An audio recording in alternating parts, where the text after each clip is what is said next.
ನಮಸ್ಕಾರ, ಎಲ್ಲರಿಗೂ it's time for ಸಿನಿಮಾಕ್ಕೆ ಸುಸ್ವಾಗತ.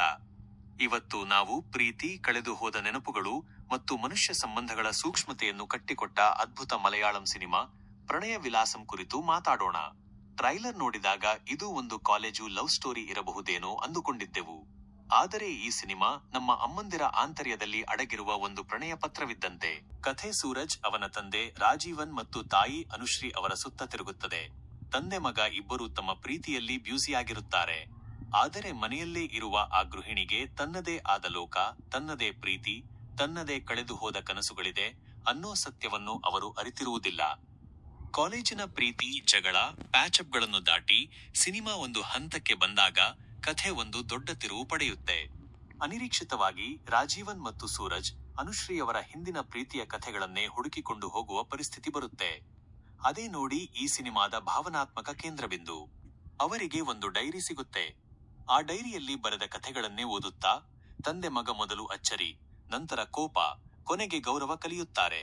ಅವರಿಗೆ ಗೊತ್ತಾಗುತ್ತೆ, ಅವರ ದೃಷ್ಟಿಯಲ್ಲಿ ಕೇವಲ ಮನೆ ಆಗಿದ್ದ ಆ ಹೆಣ್ಣಿಗೆ ಒಂದು ಕಾಲದಲ್ಲಿ ಪ್ರಣಯ ವಿಲಾಸಂ, ಪ್ರೀತಿಯ ಆವಾಸಸ್ಥಾನ ಆಗಿದ್ದ ಒಂದು ಬದುಕಿತ್ತು ಅಂತ. ಇದು ಕೇವಲ ಕಳೆದು ಹೋದ ಪ್ರೀತಿಯ ಕಥೆಯಲ್ಲ, ಬದಲಿಗೆ ಮನೆಯ ಪುರುಷರು ಒಬ್ಬ ಹೆಣ್ಣಿನ ತ್ಯಾಗ, ಆಕೆಯ ಆಸೆ ಮತ್ತು ಕನಸುಗಳನ್ನು ಹೇಗೆ ನಿರ್ಲಕ್ಷಿಸುತ್ತಾರೆ ಎಂಬುದರ ಮೇಲಿನ ಒಂದು ಸೂಕ್ಷ್ಮ ಟೀಕೆ. ಈ ಜರ್ನಿ ಆ ತಂದೆ ಮಗನಿಗೆ ತಮ್ಮದೇ ಸಂಬಂಧಗಳನ್ನು ಹೊಸ ದೃಷ್ಟಿಯಿಂದ ನೋಡಲು ಕಲಿಸುತ್ತೆ. ಈ ಭಾವನೆಗಳನ್ನು ಪ್ರೇಕ್ಷಕರಿಗೆ ತಲುಪಿಸುವಲ್ಲಿ ತಾಂತ್ರಿಕ ವಿಭಾಗದ ಪಾತ್ರ ಬಹಳ ದೊಡ್ಡದು. ಛಾಯಾಗ್ರಾಹಕರು ಕಣ್ಣೂರಿನ ಹಳ್ಳಿಗಳ ಸೌಂದರ್ಯವನ್ನು ತುಂಬಾ ನೈಜವಾಗಿ ಸೆರೆ ಹಿಡಿದಿದ್ದಾರೆ. ಮಳೆಯಲ್ಲಿ ನೆನೆದ ಹಸಿರು, ಹಳೆಯ ಹಾಸ್ಟೆಲ್ ಗೋಡೆಗಳು, ಬೈಕ್ನಲ್ಲಿನ ಆ ಪ್ರಯಾಣದ ದೃಶ್ಯಗಳು, ಪ್ರತಿಯೊಂದು ಫ್ರೇಮ್ ಕೂಡ ಕಥೆಯ ಭಾವನೆಗೆ ಪೂರಕವಾಗಿದೆ. ಮುಖ್ಯವಾಗಿ ಫ್ಲಾಶ್ ಬ್ಯಾಕ್ ದೃಶ್ಯಗಳನ್ನು ತುಂಬಾ ಬೆಚ್ಚಗಿನ ನಾಸ್ಟಾಲ್ಜಿಕ್ ಬಣ್ಣಗಳಲ್ಲಿ ತೋರಿಸಿ ಆ ಕಳೆದು ಹೋದ ಪ್ರೀತಿಯ ನೋವು ಮತ್ತು ಸಿಹಿಯನ್ನು ನಮ್ಮ ಕಣ್ಣಿಗೂ ತಲುಪಿಸುತ್ತಾರೆ. ಈ ಸಿನಿಮಾ ಕಥೆಯ ಶಕ್ತಿ ಅದರ ಹಾಡುಗಳು. ಶಾನ್ ರೆಹಮಾನ್ ಅವರ ಸಂಗೀತ ಈ ಪ್ರಣಯದ ಕಥೆಗೆ ಆತ್ಮವನ್ನು ತುಂಬಿದೆ.